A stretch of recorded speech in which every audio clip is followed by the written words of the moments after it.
I honestly believed that when I was doing the work that I did, that this would have some benefit, that we would be able to at least explain antisemitism to those that didn't understand it, and I was totally, completely, and entirely wrong. Hi everybody, I'm Ralph Benmergui. Welcome to Not That Kind of Rabbi.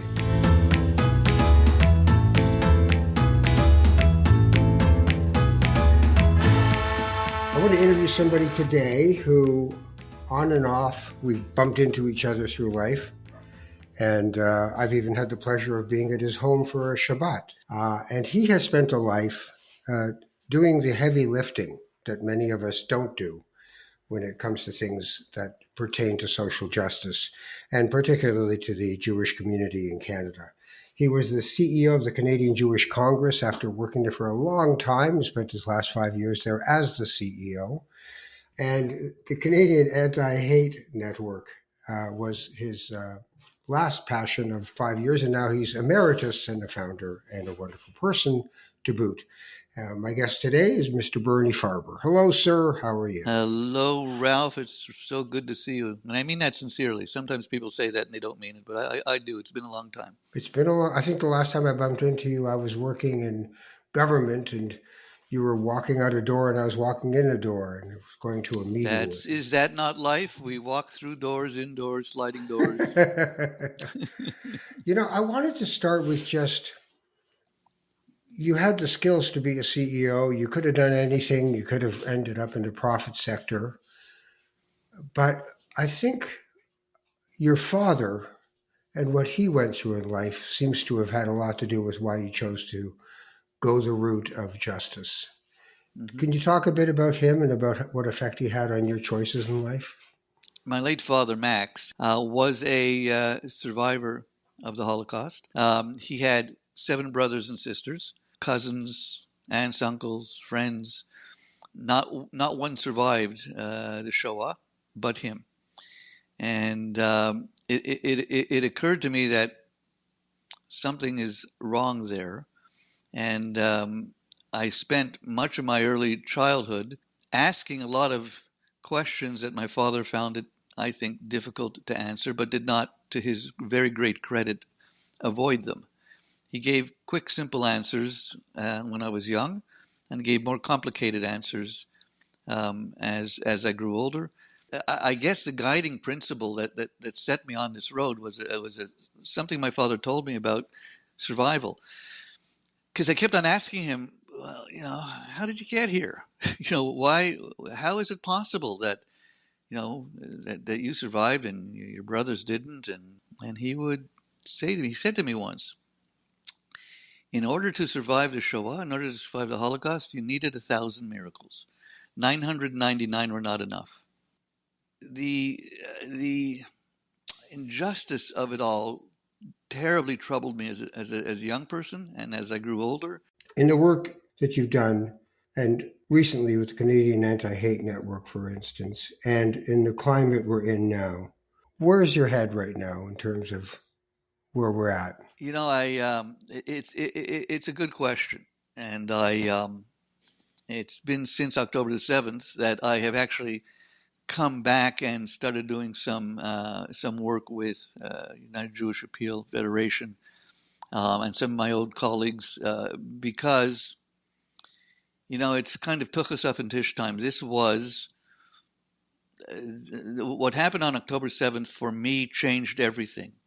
I honestly believed that when I was doing the work that I did, that this would have some benefit, that we would be able to at least explain antisemitism to those that didn't understand it. And I was totally, completely, and entirely wrong.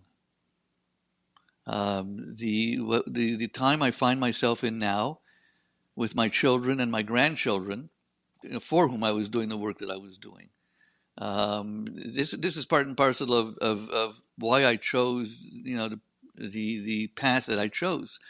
I don't know if I had a messiah complex, God forbid, but when I first started Congress, and then when I later got more heavily involved, and I remember different faith, ethnic groups and others would come to us and ask us to help them set up structures for their communities in a similar vein as to Canadian Jewish Congress. Canadian Jewry was hugely respected. And I take a look at where we are today, getting back to your original question. Yeah. Um, and I say this only to be truthful. I think this is the most disturbing time in the history of post-Holocaust times. On October the 7th, anti-Semitism came sputtering out, and we're seeing it over and over and over again. Was deeply, deeply, deeply, deeply disturbing to me, as it continues to be. You know, some people I've spoken to are just like who grew up in the same generation were saying, you know, we're past that. We're good. We're Past what? successful. Past and deep Oh, I anti-Semitism. And, see. we're good Wrong. now. It's all right. We've acculturated well in North America, things like that. And now I wonder, how people feel. Do they feel that this is I told you so? Or is this really something new, a new iteration that after 75 years of Israel, uh, the conflation of people's conversations about Zionism and anti Semitism and all these different things, and you've been engaged in the community for your whole life, where are we at? Like, are you? Well, this is a tough question because my belief, what I've come to accept, is that the vast majority of Jews, in their own way, are Zionists.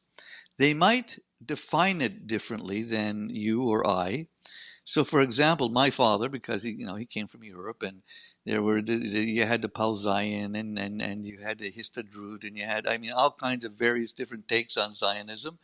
But for the most part, he was not a political Zionist. He brought us up to believe that Israel was a safe harbor in the storm for us, that Jews simply cannot live without a balance being the state of Israel in the diaspora. And that certainly post-Holocaust, Israel has to become understood as, as that safe place that Jews can always run to if they don't make it in the diaspora. And I mean, that's simplistic in many terms, but I think for me, Yeah. it just Kind brings of it a right down to brass tacks. kind of a default position, I That guess. default position, yeah, exactly. So, Bernie, you did the Canadian Anti-Hate Network. Sounded like a good idea. Why did you leave? Well, you do all the work that you can do, and you set the limits, and you bring young people in. And I was able to take what I knew and my experience and build this new organization and use my, there are people out there that like me and are willing to invest in the work that I do.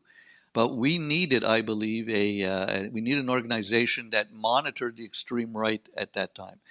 I wasn't as worried about the extreme left, and we only had certain resources. And in Jewish history, the ones that were always out to get us in the long run came from the extreme right. And I wanted to be able to leave something. When Congress was kind of dissipated into this whole amalgam of what Congressmen Canadian Jewish Congress into what is now known as CJA, in my view, it just didn't do the work that was necessary to guard against the extreme right. And so I, myself and Richard Warman, a dear friend of mine, a couple of others, found the resources and created this organization, which is now running quite well on its own. Now it was time to get out, or at the very least, leave that work to them and do the work that I wanted to do as I could do it. When I left, I started writing my memoirs. I'm almost finished, actually. Then all this happened, and my wife, being as prescient as she always is, says, "I guess you're going to have to write a couple more chapters." So, with the network, your leaving was an issue because of your timing. Uh, Why did you leave then? I think a lot of people put the timing as part of the reason that I left. That we didn't take a look at what was going on, in the progressive community, especially within maybe the Palestinian and Muslim communities. Honest to God, that really wasn't it. It was a small part of it. But the truth is that the Canadian Anti-Hate Network was established, a number of years ago, not to deal with the progressive left or the or anti-Semitism on the left. And that's not to say that there's not anti-Semitism on the left. Of course there is. But with the resources that I was able to get, I wanted to create an organization that would deal with those who targeted Jews for violence, always throughout history. And that came, whether people liked it or not, from the extreme right. Again, let me be clear, Ralph. There is anti-Semitism on the left. I know Okay, it. but I've I know, but experienced it. when you said that though, and you said it earlier in the interview as well, I kept thinking if ask Leon Trotsky. Yeah, The yeah. extreme left also has had its Jew hatred. Of course it has. There's no part of the line. Right, Okay, but none. yours was for the right in this particular instance. But when I think of a lot of what's going on after October 7th, a lot of it is not coming from the right; it's coming from the left. It's It coming is. from the idea of the oppressor and the oppressed being flipped on its head, so that the Israeli, i.e., the Jew, is the oppressor, and the Palestinian is the oppressed. And there's a lot of conversation about apartheid and all hate, war crimes, and really hard things that are coming, and some of them are really challenging. But shouldn't the organization that you were in deal with those things Sure, of as course it directly should. as they're dealing with the right? Absolutely, absolutely. And if we had a $10 million organization, we would be able to do it. But what I did, along with some of my colleagues, is we took a look and we said, where can we best place our resources? Where can we best place the small resources that we had? We were operating on a thimble and a dime, and so we just did not have the kind of resources that would say we'll take a look at hate all over the place. This was something that I wanted to do. And I brought in people who wanted to do it with me, and my, the hateful, demonistic, animalistic hatred towards Jews maybe comes from other places as well, but it almost always had root in the extreme right. And it almost resulted in the absolute obliteration of Jewry. And maybe it was a silly dream of mine, but I was going to leave what I could, the little that I could, to protect the Jewish community, and that was guarding against the extreme right.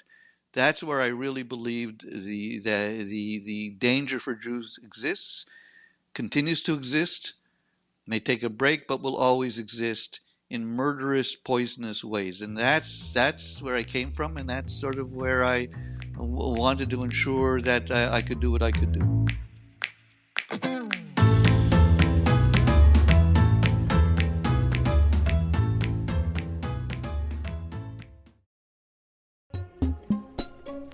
Is life really miserable for the Jews, or are we just glued to a 24-hour news cycle? Should we be worried that so many young rabbis are coming out of seminary as anti-Zionists? And what does Judaism say about polyamory? If you want answers to these questions, well, we don't have any.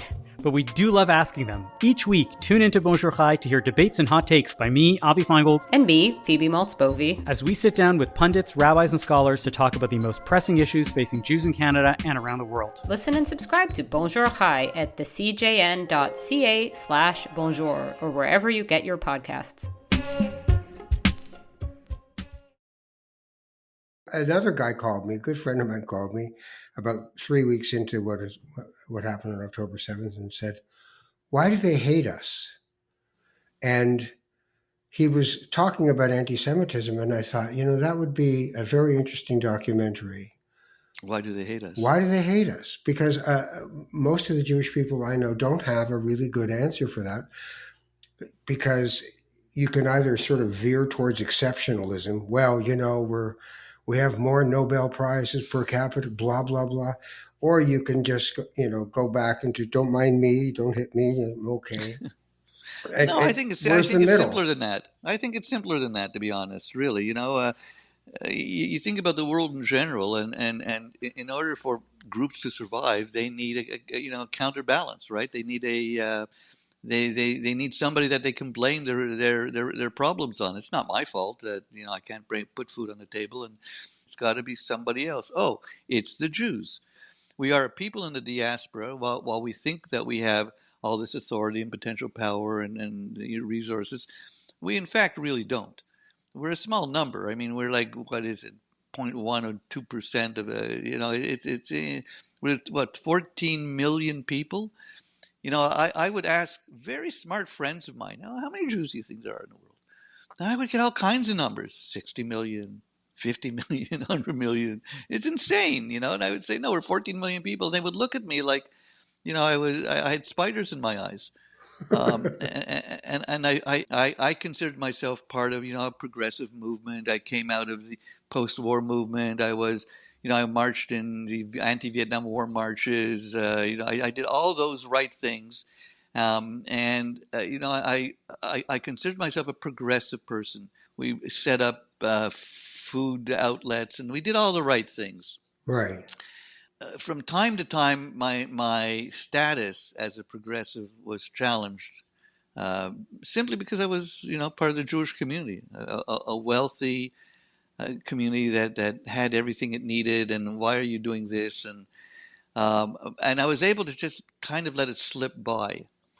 But now, and leading up to October 7th, we were not.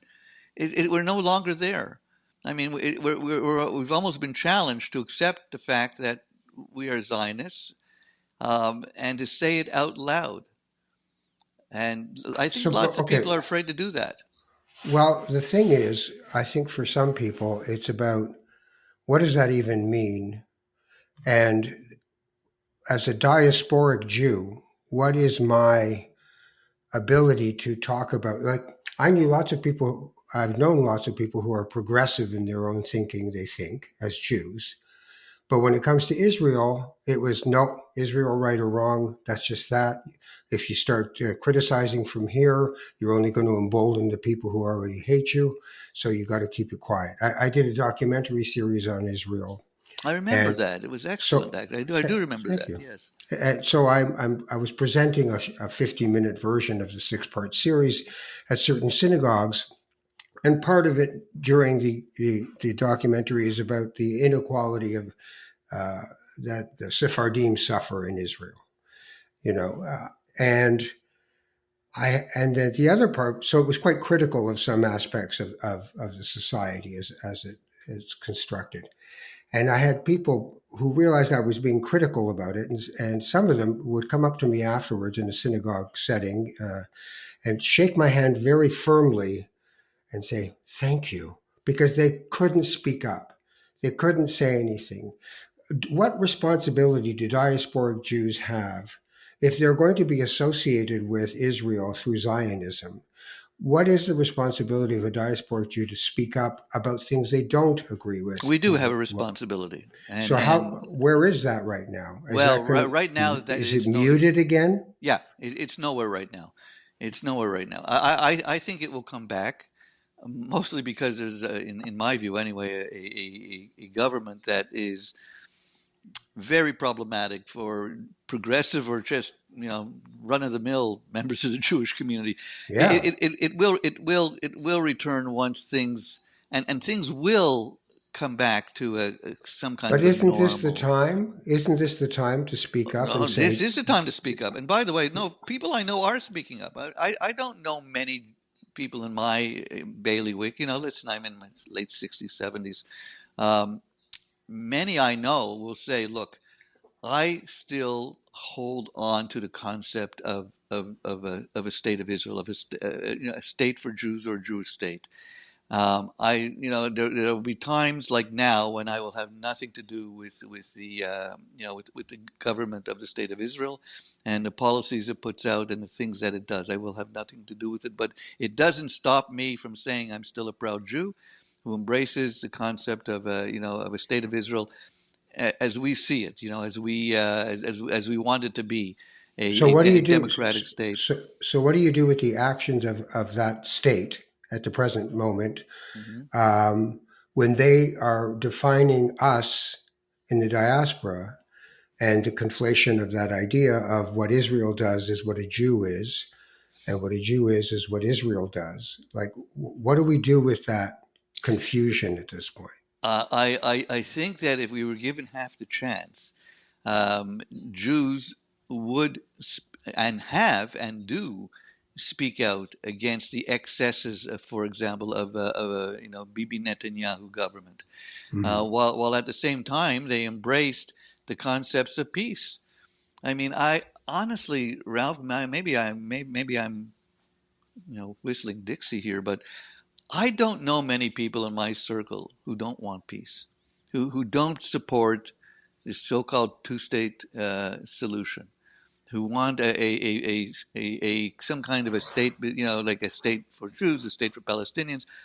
Almost invariably, almost every Jewish man, woman that I know, that's where they're coming from. That's what they want. They want peace, and I hear it all the time. I don't know how that looks, and I don't know how one makes that. And I think we came close to it in certain times over the process of what is called the Middle East. But that's what I see, and I don't think that's not a bad thing. That's a good thing. I like today. It's like 50,000 people. 50,000 people were out the other day on the UJA walk. UJA walk. That's a lot of people. And I went back and checked. It's the largest march of its kind, certainly in the history of the Jewish people in Canada, and potentially one of the largest marches of its kind in terms of ethnic communities anywhere in the world. And how much did you hear about it? I mean, you saw nice pictures and that kind of thing, but I didn't hear the Globe and Mail or the CBC. Actually, the Globe and Mail had two very good pieces on antisemitism out this past weekend. But I don't hear them saying 50,000 Jews came out marching for peace yesterday. Well, but were they marching for Israel? No, I know it said a walk for Israel, and there was there is certainly a sense of solidarity that brought them out. The hostage situation, I think, also brought them out. But to me, and what I saw was people wanting, let's just get this. Let's find a way to deal with this. We want peace. I would have loved the idea of an interfaith march. That would have been nice, but that's not going to happen too soon. Unfortunately, because we can't do it alone. No one can do this alone, and it's going to continue to define the new Jewish experience. Because even for Jews, I mean, our generation, we grew up with a utopian labor-based idea of Israel, where kibbutzim were thriving, and it was a sharing society. Even Marie Saint and Paul Newman were my epitome of what Jews were when I was growing up. And now, there's a lot of people who don't know what to do. They can't say the right or the wrong thing, and then you get October 7th, and it triggers our annihilism, our fear that we are going to be obliterated and wiped off the face of the earth, which is very hard to explain to people who aren't Jewish. Well, and it is especially hard to explain to people like myself and my children, where this kind of trauma doesn't necessarily even skip a generation. It appears to be in every generation. And I remember waking up that morning, and I just could not take my eyes off either the television or listening to watching social media, because I was generally horrified as to what this is going to mean for the Jewish people. We believe strongly that no matter how bad or what paths Israel went down now and then, it would always be there to protect us. And this shook our foundations. October 7th, it did. It shook our foundations. Yeah. Well, vulnerability went out the window. And for Jews, vulnerability is everything. Yeah. It is everything. And so that's why we have to have the strongest army and have to have the strongest air force. And there's lots of reasons that Jews are the way they are. Absolutely. It's so complicated. Listen, give advice, please, to me and to anyone listening. What's the best course of action right now for a Jewish Canadian in this climate? Well, to me, when Jews are attacked or targeted, we all have to come together as one. There hasn't been a time in Jewish history, Ralph, at any time in Jewish history, that we haven't been at loggerheads with each other. And the times that we're not at loggerheads with each other is when we are targeted. Right now, we need a plan. Jewish community needs a plan. I mean, we have smart people out there, smart Jewish professionals, smart Jewish leadership, but October 7th showed us that we really didn't have a plan going forward as a sophisticated community. And I think that this is a time to sort of pull up your britches, if I could put it that way, and understand the fact that there are people that don't like us. There are people that hate us for reasons that we may never understand. But that this is the time to work progressively and positively with the Jewish community. Look, I gave an interview to Pia Chetapedai last week on CBC Sunday morning. And she said to me, well, what are you doing now? What are you up to?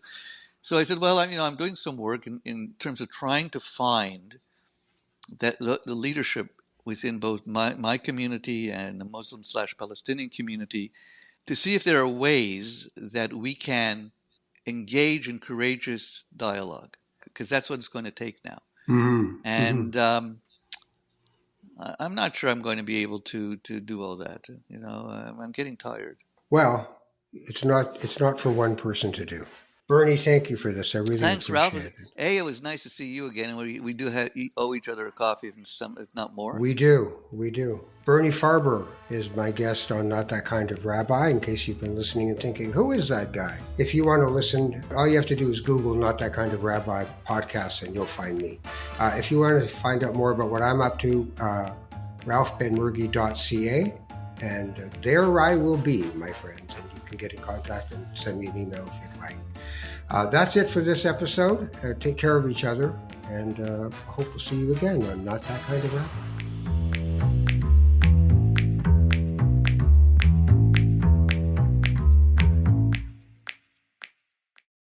Y'all remember that joke from Airplane? The old lady asked for some light reading. How about this leaflet, famous Jewish sports legends? But in actuality, that's changing. Jews are crushing it in sports around the world, and we are here to celebrate them. Sandy Koufax gets his 10th strikeout. Zach Hyman, his first career hat trick. 41 points for Diddy Avdia. It's Sue Bird's building. I'm Gabe. And I'm Jamie. We love Jews and we love sports, but most of all, we love kvelling over Jews in sports. Together we host Menschwarmers, the longest running Jewish sports podcast in the world. Listen and subscribe at thecjn.ca and wherever you find your podcasts.